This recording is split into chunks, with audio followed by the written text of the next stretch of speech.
क्या बताए थे आपको कि इलेक्ट्रॉन पर लगने वाला जो नाभिक और इलेक्ट्रॉन के बीच में जो लगने वाला आकर्षण बल होता है Zd² बटा R² होता है। उसके बाद आज लिखिए कि अभिकेंद्र बल बराबर, नहीं बड़ी मार मारेंगे, जहाँ उस दिन लिखा के छोड़े थे वही पूरा हुआ कहाँ है?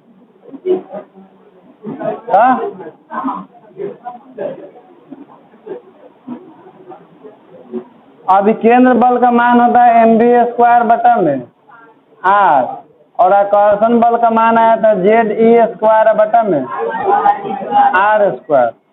तो देखिए था mv²/r बराबर Ze² बटा में R इंटू R हो जाएगा। तो R से R कैंसिल हो जाएगा, mv² बराबर Ze² बटा में R।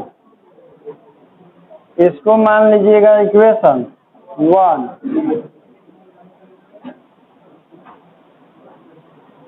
इसके बाद देखिए इधर लिखिएगा बोर के परमाणु मॉडल, बोर के परमाणु मॉडल के अनुसार, देखिए बोर के परमाणु मॉडल के अनुसार वो नियम था ना कि इलेक्ट्रॉन केवल उन्हीं कक्षाओं में घूम सकता है जिसमें इलेक्ट्रॉन के कोणीय संवेग का मान mv² बटा R होता है। तो कोणीय संवेग mvr बराबर nh बटा, बताया था ना कि जो कोणीय संवेग का मान होता है h बटा 2 पाई का पूर्णांक L बराबर, इसे v का मान निकालेंगे तो कितना हो जाएगा, mr को नीचे भेजना पड़ेगा। तो nh बटा में m इंटू r। मेरे साथ नोट करते चलिए, ठीक ना, कारण कि थोड़ा लंबा इक्वेशन है।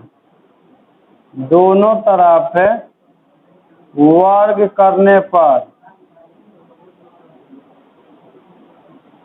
ई हो जाएगा v², इधर हो जाएगा nh बटा में 2 पाई इंटू mr का होल स्क्वायर। तो v² बराबर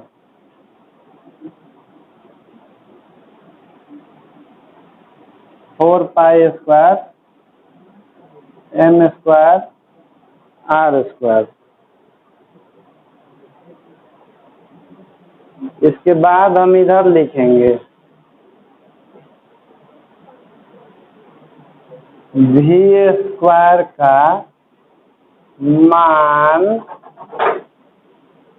समीकरण 1 में रखने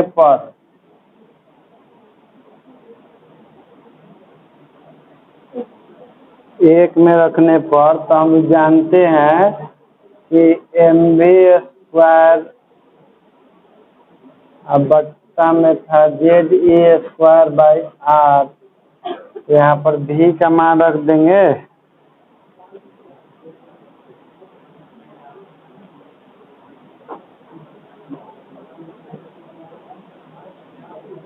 v का मान हो जाएगा m इंटू n² h² बटा में 4 पाई² m² R² बराबर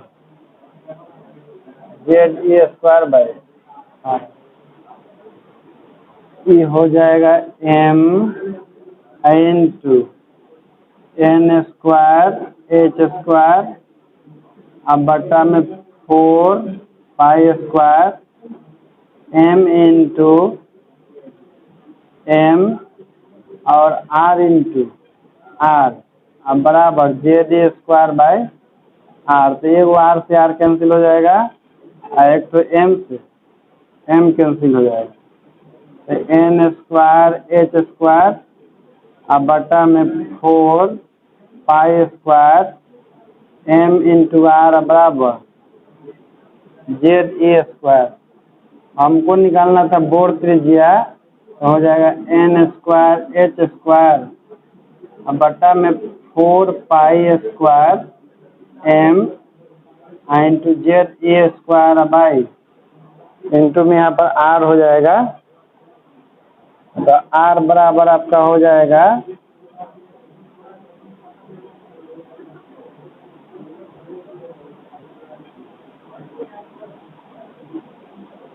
इसलिए आर बराबर हो जाएगा एन स्क्वायर एच स्क्वायर बट्टा में 4 pi square m i into z a square.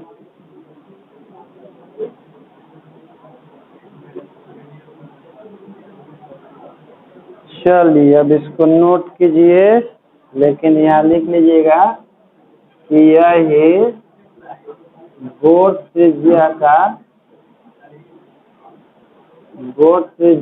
का सूत्र है।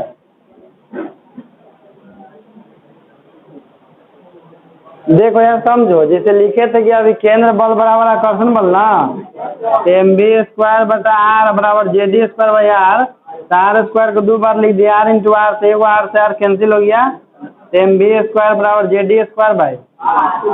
अब देखिए यहाँ समझिएगा, जैसे बोर के परमाणु मॉडल हम आपको पढ़ाए थे तो उसमें बताया थे कि इलेक्ट्रॉन केवल उन्हीं कक्षाओं में घूम सकता है जिसमें कोणीय संवेग का मान यानी कि एम बी आर का h/2 पाई का पूर्णांक गुणज होता है। तो ये वो बोर के परमाणु मॉडल के अनुसार एम बी आर बराबर NH/2 पाई, जैसे भी का मान निकाल लेंगे तो एम आर को भागा में भेज देंगे, आप दोनों तरफ वर्क कर देंगे, तो स्क्वायर करेंगे तो दोनों तरफ तो हर एक का स्क्वायर होगा ना, तो एन स्क्वायर एच स्क्वायर और 2 का स्क्वायर 4 और पाई का square pi square m square r square. अब क्या किए कि जो भी स्क्वायर का मान है देखिए एजा पर पुट करेंगे समीकरण 1 में यहाँ पर, ठीक ना, तो भी स्क्वायर का मान समीकरण 1 में रखने पर तो एम भी स्क्वायर भाई इतना यहाँ पर देखिए है समीकरण 1 में, तो भी स्क्वायर का मान एन स्क्वायर एच स्क्वायर बटा में 4 pi square m square r square है j D square by r. अब देखिए यहाँ भी एगो एम है, यहाँ भी एम है ना, एगो इधर आर है एगो इधर आर है, तो क्या किए हैं कि एम स्क्वायर को 2 बार लिख दिए m into m, r square को आर इंटू, तो एम से एम कैंसिल है एक आर से, तो यहाँ पर जे डी स्क्वायर बचेगा n square h square 4 pi square m into r. इसके बाद देखिए हमको कौची निकालना था, बोर त्रिज्या ना, कि त्रिज्या का मान कितना होता है, तो देखिए आर को क्या किए कि यहाँ पर इंटू में भेज दिए हैं, इसको यहाँ पर क्रॉस गुना किए हैं तिरछा तिरछी, तो आर को यहाँ भेज देंगे जे डी स्क्वायर को यहाँ भेज देंगे, तो आर बराबर क्या हो जाएगा एन स्क्वायर एच स्क्वायर बटा में 4 पाई स्क्वायर एम और जे डी स्क्वायर। यही जो है बोर त्रिज्या का सूत्र है जो नील्स बोर सबसे पहले ज्ञात किए थे, इसीलिए इस फार्मूला को बोर त्रिज्या के सूत्र के नाम से जाना जाता है। इतना नोट कर लिए हैं, तो इसके बाद एगो नोट लिखिए। नोट करने के बाद देखिए नोट क्या है कि जैसे बोर त्रिज्या का जो हम लोग को फार्मूला प्राप्त हुआ है ना, तो उसमें ध्यान दीजिएगा, यहाँ लिखाते हैं कि नोट देखिए आर बराबर कौची है एन स्क्वायर एच स्क्वायर बटा में 4 pi square M Z E square. तो देखिए इस बात समझिएगा, इसमें जैसे कि कांस्टेंट है, जैसे प्लैंक नियतांक का मान फिक्स है 4 पाई एक मान फिक्स है, जैसे कि पाई के मान 22/7 फिक्स है कि नहीं, इलेक्ट्रॉन का द्रव्यमान एम ये भी फिक्स है, घर से बढ़े बात नहीं है। इलेक्ट्रॉन जो ई है इसका आवेश भी फिक्स है 1.6 × 10⁻⁻। इसमें घटे बढ़े वाला कौन है, तो जैसे परमाणु संख्या बढ़े घटेगा तब जेड घट जाएगा, क्योंकि हाइड्रोजन के लिए जेड का मान 1 होता है, हीलियम के लिए। कक्षा की संख्या बढ़े घटेगा तो एन का मान ही बदल जाएगा ना। तो जब कांस्टेंट को हटाते हैं तो क्या करते हैं, समानुपातिक चिन्ह लिखते हैं, तो देखिए आर समानुपातिक क्या हो जाएगा एन स्क्वायर बटा में जेड, कहा कि सब इसमें कांस्टेंट है। देखिए इसको ऐसे समझ लीजिए आप लोग, एच स्क्वायर बटा में 4 पाई स्क्वायर एम इंटू ए स्क्वायर आई बच जाएगा एन स्क्वायर बटा में, तो ये पूरा कांस्टेंट ना हो गया जी, क्योंकि सब के मान फिक्स है, बढ़े घटे ला है नहीं है। तो उसमें बढ़े घटे वाला कौन है? तो एगो कक्षा के संख्या है, एगो तत्व के परमाणु। तो ये पूरा कांस्टेंट के हटाएंगे तो क्या लिखाएगा? समानुपाती ना। तो R समानुपाती हो जाएगा आपका एगो n स्क्वायर, एगो R समानुपाती हो जाएगा 1/।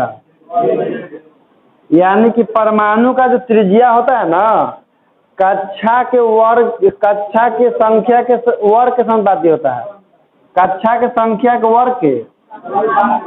और परमाणु के त्रिज्या उसके परमाणु संख्या के व्युत्क्रमानुपाती होता है। कहने का मतलब है ना कि जितने अधिक तत्व का परमाणु संख्या होगा उसका त्रिज्या उतना ही छोटा होगा। जैसे हाइड्रोजन के पहला कक्षा की त्रिज्या और हीलियम के दूसरा कक्षा की त्रिज्या बराबर होता है। हाइड्रोजन के पहला कक्षा की त्रिज्या और हीलियम के बराबर होता है। ठीक है, निकाल के दिखाएंगे न्यूमेरिकल में। ये वाला नोट कर लीजिए।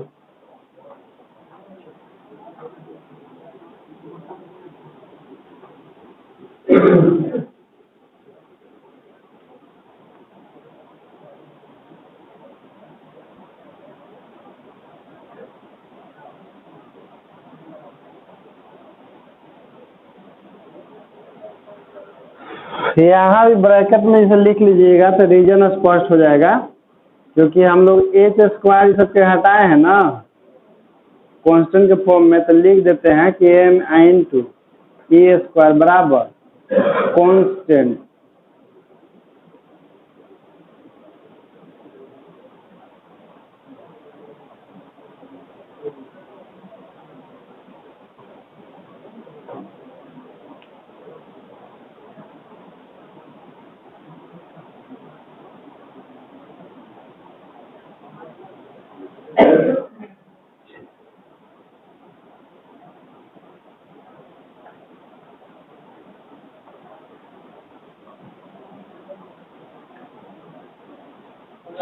चलिए तब आगे लिखिएगा। अतः किसी तत्व की परमाणु त्रिज्या, अतः किसी तत्व की परमाणु त्रिज्या उसके कक्षाओं के संख्या के, अतः किसी तत्व की परमाणु त्रिज्या उसके कक्षाओं की संख्या के, उसके कक्षाओं की संख्या के वर्ग के समानुपाती, वर्ग के समानुपाती तथा परमाणु संख्या के व्युत्क्रमानुपाती होता है, तथा परमाणु संख्या के व्युत्क्रमानुपाती होता है।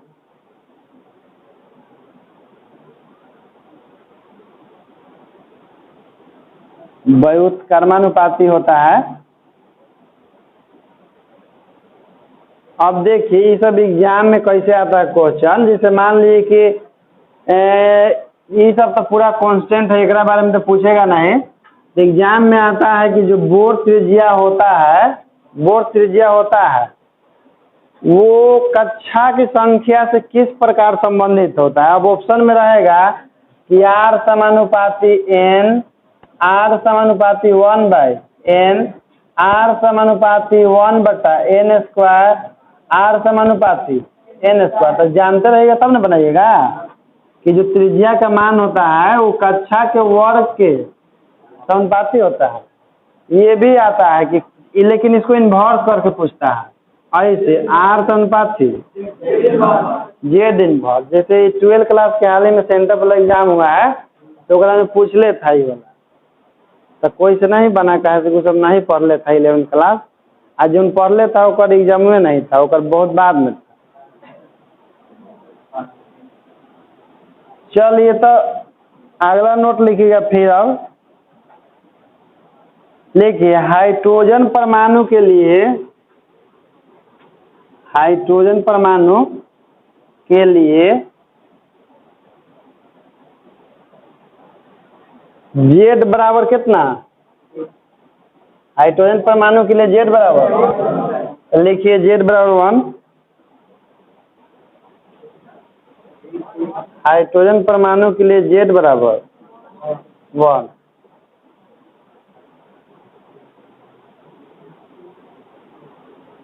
देखिए हाइड्रोजन परमाणु के लिए जेड बराबर 1 है, तो एक काम कीजिए कि जो ये फार्मूला है ना, इस फार्मूला में सब के मान हम लोग पुट कर देते हैं। जैसे एन तो हमको नहीं मालूम है कि एन का मान कितना लेना है, लेकिन एच के मान हम लोग को मालूम है 6.6262 और 10 के पावर माइनस का होल स्क्वायर, अब बटा में 4 और 3.14 का होल स्क्वायर, और 22/7 नहीं लेते हैं ऐसे कैलकुलेशन में, 10 के पावर माइनस 31 इलेक्ट्रॉन जेड का मान 1 लेना है ना, इलेक्ट्रॉन के हमें से 1.6 × 10 के पावर माइनस का होल स्क्वायर। इसको हल कीजिएगा ना, तो हल करके आपका आता है पूरा। हम तो हल नहीं करेंगे इसको भाई, अगर हम एन छूट गया ना, क्योंकि एन हमको नहीं मालूम है कि हाइड्रोजन परमाणु का कौन सा कक्षा ले रहे हैं, तो इसको हल करके आता है फाइनल आंसर 0.529 गुना 10 के पावर माइनस 10 गुना n स्क्वायर मात्रक मीटर। जैसे n को छोड़ दिए ना, ये संख्या के मान रखे जो रखे हम लोग, हल कीजिएगा इसको तो इतना आता है हल करके, लेकिन मीटर में आता है, ठीक ना। तो देखिए 0.529 गुना 10 के पावर माइनस, ये तो फार्मूला नहीं है मेन। इसे किसी भी कक्षा के हम लोग त्रिज्या निकाल लेते हैं हाइड्रोजन परमाणु के। हाइड्रोजन परमाणु के पहला कक्षा का त्रिज्या निकालना होगा तो n के मान कितना रख देते हैं, दूसरा कक्षा का निकालना है। इतना कैलकुलेशन करने से ज़्यादा अच्छा है कि इतना याद कर लीजिए कि हाइड्रोजन परमाणु के कक्षा के त्रिज्या निकालने का कौन चीज है, फॉर्मूला है। अब देखिए जिसे मान लीजिए कि r बराबर इतना गया ना, तो 0.529 गुना 10 के पावर माइनस 10 रुकिए मीटर गुना में n स्क्वायर, ठीक। तो देखिए 10 के पावर माइनस 10 मीटर का मान एंगस्ट्रॉम में कितना होता है बताइए तो। गलती नहीं बोल रहे हैं, एक एंगस्ट्रॉम बराबर 10 के पावर माइनस 10 मीटर, तो 10 के पावर माइनस 10 मीटर बराबर कितना, गुना में n स्क्वायर। तो यह भी एक फार्मूला हो गया। कहने का मतलब है ना कि यदि आपको त्रिज्या के मान एंगस्ट्रॉम में निकालना है, त्रिज्या के मान एंगस्ट्रॉम में निकालना है, तो इस फार्मूला का इस्तेमाल कीजिए। और यदि सेंटीमीटर में निकालना है तो मीटर के कन्वर्ट करेंगे सेंटीमीटर में, तो क्या करना पड़ता है, तो कितना हो जाएगा सेंटीमीटर बदलेंगे तो देखिए r बराबर 0.529 गुना 10 के पावर 8 गुना n स्क्वायर मात्रक सेंटीमीटर। तो 3 गो पद में हम लोग को बता दिए। अब आंसर जिसमें पूछता है ना, जैसे मान लीजिए कि त्रिज्या मीटर में निकाल ले कहेगा तो मीटर में निकाल लेंगे, उसके लिए इस फार्मूला का इस्तेमाल करेंगे। एंगस्ट्रॉम में कहेगा तो इस फार्मूला का इस्तेमाल करेगा। सेंटीमीटर में कहेगा तो फिर रख देंगे 1 नैनोमीटर बराबर कितना मीटर होता है, वहाँ रख देंगे। जैसे मान लीजिए कि मीटर में है, इसको नैनोमीटर में बदले ले कह रहा है, तो मीटर को नैनोमीटर में बदलने ले क्या करते हैं, तो सोच समझ के बोलिएगा, पूछे हैं तो कारण होगा। मीटर को नैनोमीटर में बदलने ले क्या करेंगे, 10 के पावर माइनस 9 से। देखो गलती बोल रहे हैं, देखिए 1 नैनोमीटर बराबर कितना होता है, 10 के पावर माइनस 9 मीटर। तो बताइए 1 मीटर बराबर कितना होगा,